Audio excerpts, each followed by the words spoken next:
সদায় ৰাতি যেতিয়া ভিডিঅ'বোৰ দিওঁ তেতিয়া আপোনালোকৰ কমেণ্টবোৰ পাই মনটো বিৰাট ভাল লাগে একদম যেন আপোনালোক মোৰ লগতে আছে সদায় যেন আপোনালোকক লগ পাই থাকোঁ মুখকেইখন একদম চিনাকি চিনাকি হৈ গৈছে এইবাৰ অসমলৈ আহোঁতে সৰু সৰু দুটামান গেট টুগেডাৰো মই কৰিলোঁ আৰু ইমান কম সময়ৰ ভিতৰত মই জাষ্ট এটা ফেচবুক পোষ্ট দিয়াৰ পিছত যিখিনি সঁহাৰি পালোঁ বিৰাট অভূতপূৰ্ব আছিলে আৰু এইবাৰ আমাৰ এই অসমৰ যাত্ৰা শেষ হ'বৰ হৈছে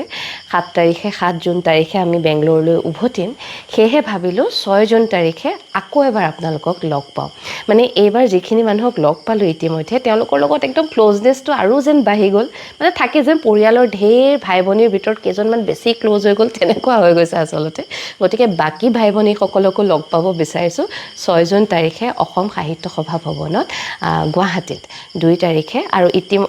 2 বজাত দেই 6 জুন তাৰিখে ইতিমধ্যে এটা পোষ্ট দিছোঁ নিশ্চয় ধৰিব পাৰিছে সৰু সৰু কিন্তু ভয় লগা কিছু ভৌতিক ঘটনাৰ এক সংকলন আপোনালোকৰ কাৰণে মই প্ৰস্তুত কৰি উলিয়াইছোঁ আজি প্ৰায় 1.5 বছৰৰ প্ৰচেষ্টা